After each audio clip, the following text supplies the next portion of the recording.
at a time. Mm-hmm. You know, they do it in much larger scale than everything they do is in larger scale than I do. But every little bit helps. How do you manage pests and disease in your hives, and what strategies have been the most effective for you?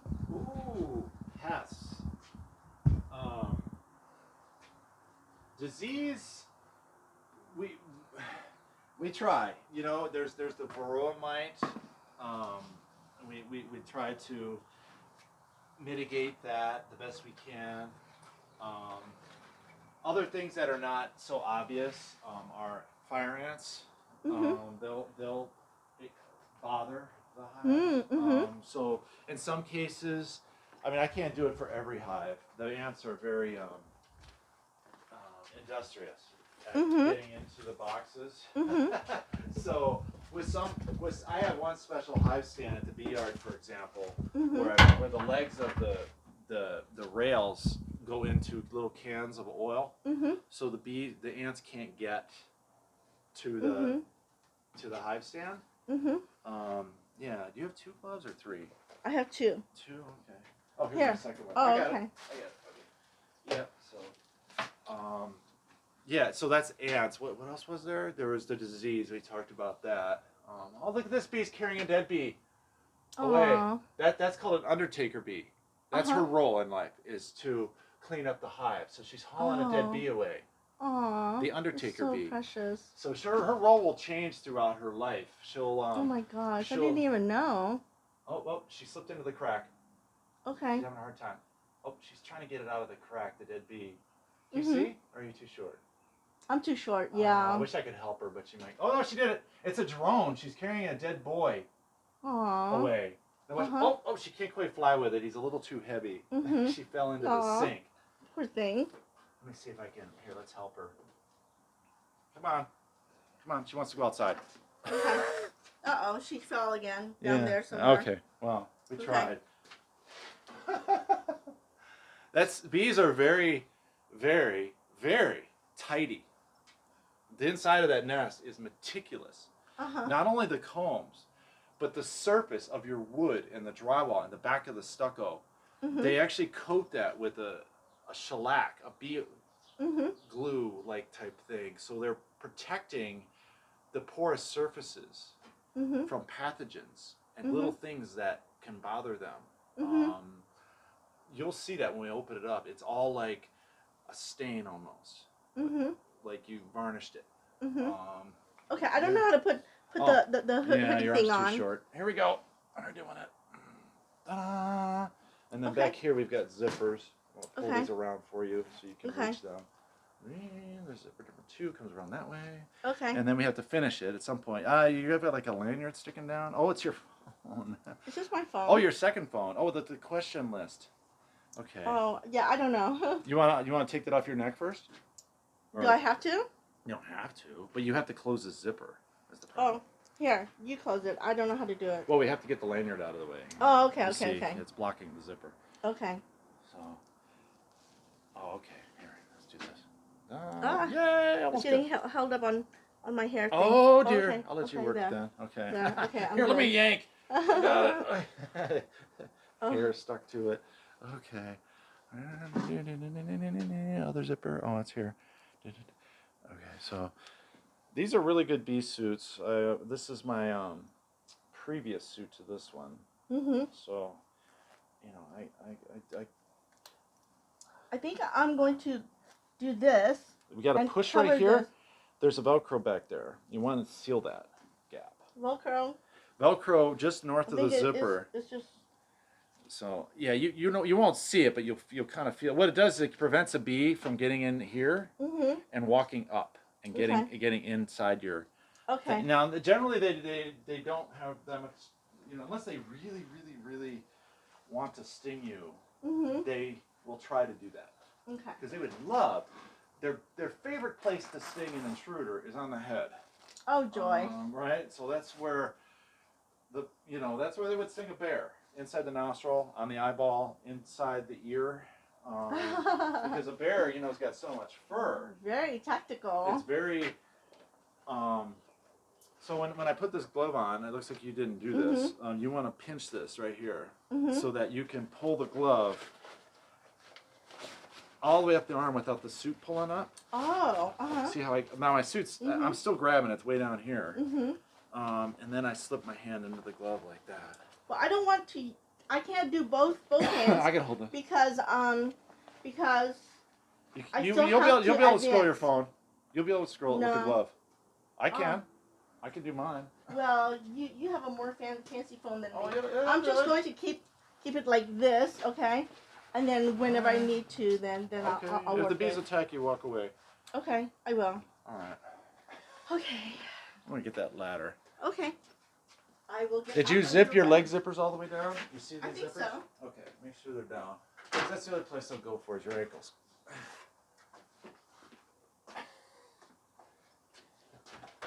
Like I said, the bees are they're very industrious in so many ways. Like when they want to sting you, and they really want to sting you, they usually will find a way to get it done. Not in large quantity because the sting protection is very, very good. So like at the bee yard, this wood is glued with that construction of that foam. Okay, I got it. Okay.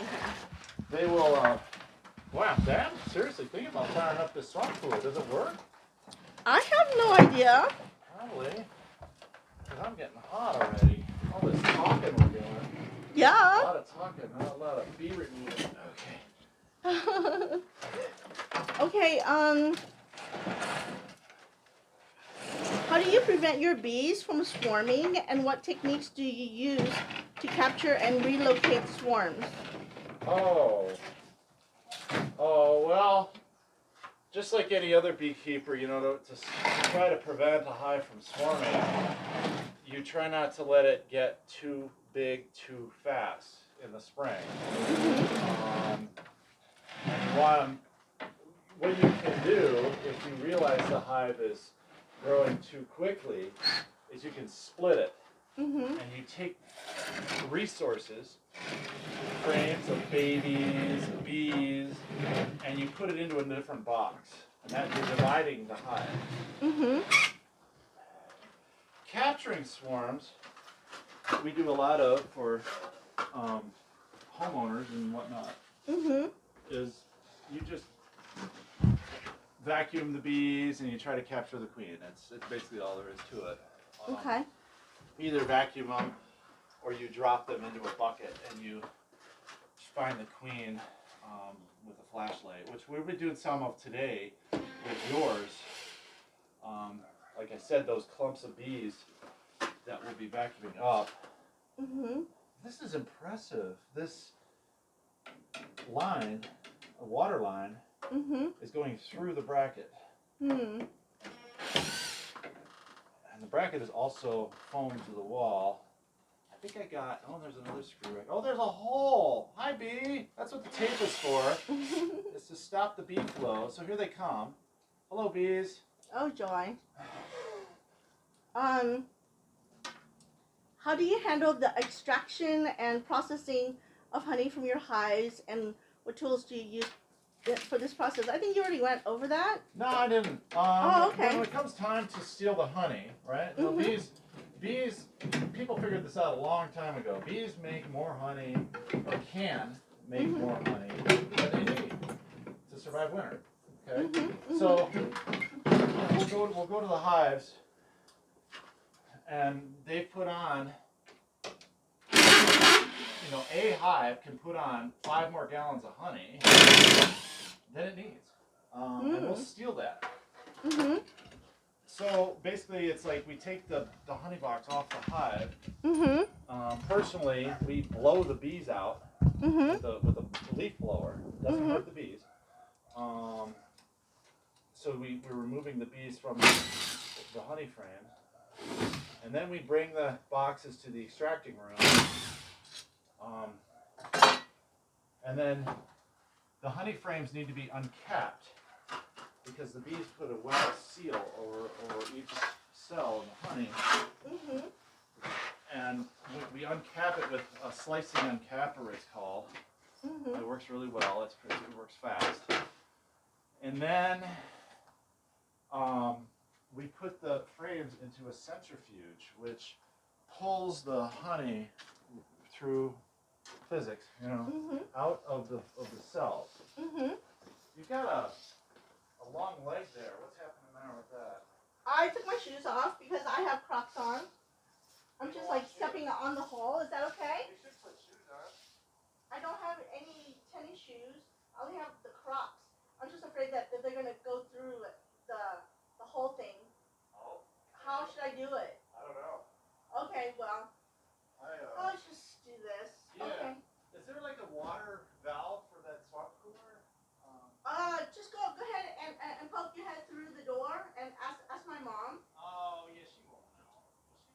Okay. I thought. Okay. Have you ever used? I'm sorry. I found a pencil. That's a miracle. Have you ever used blockchain technology to track the origin and quality of your honey, and what benefits you see? What benefits do you see in doing so? I have no idea what you're talking about. Okay. No. That's it. How do you sell your honey, and what channels do you use to reach customers? Oh, my website. Google helps with that, because you put keywords right on your website, and you search for bee farm, you search for raw local honey. I'll show up somewhere on that list. All right, that's one. And the other place I use is Facebook Marketplace. I have honey for sale on there. Oh, okay. Yay. And people will reach out to me. A lot of spammers on there. They ask me if it's available, and I say yes. And I never even read the message. And I'm like, okay, that's another spammer. Okay, have you ever considered developing your own software or app for beekeeping, and what features would you include? Oh, no, the off-the-shelf software is fine. Okay. That's. How do you stay up to date with the Excel. latest? Okay. How do you stay up to date with the latest research and developments in beekeeping, and what resources do you rely on? Oh, YouTube. Okay. There's a lot of good people to follow on YouTube. You got Bob Binney at Blue Ridge Honey Farm. He's a commercial beekeeper, and he is a really good speaker and teacher of what he does. And he's also very humble. He'll say, "Oh, this works for me. I'm not saying it works for everybody. I'm not saying that this is the way to do it. This is the way I do it." Kind of thing. Yeah. I like that guy a lot. He puts out a video every Sunday, and I watch it. Aww. And you got JP the Bee Man. He's another bee rescue person in Louisiana. He's fun to watch. These are people that are so popular. They motivate people. They inspire people. And they say, "Look, I can do that. I can try. That looks fun." And this one particular person, JP the Bee Man. He's got a huge following. Like a lot of people have taken this removal hobby up because of him. Like he's really good. That's awesome. Yeah. What future? How do you see the future of beekeeping evolving, and what role will technology play in this evolution? Oh wow. I don't think beekeeping hasn't changed in probably 100 years. People have figured out different, preventative measures for things and tools for fighting varroa mite.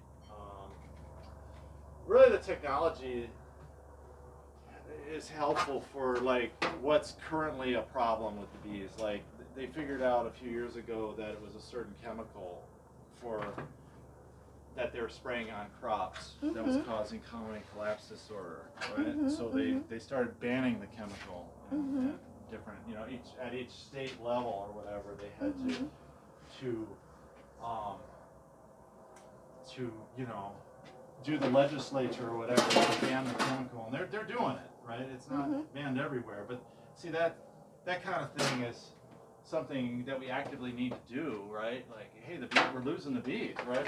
Exactly. Yeah. And then a lot of people, there's a lot of people that are like monitoring this and like, oh yeah, we need to. Oh, I took the shoot. Is this fridge operational? Does she have stuff in here? I don't want to. I think so. Yeah, I don't want to turn it off and then forget to plug it back in. And Oh, stuff. I'll remember to plug it in. You can turn it on. I've got a thing in the car. I've got a Oh, splitter. okay. Okay, So I can sure. plug in both things. Okay. I think I do. I hope I do. You can also use a different outlet if you want.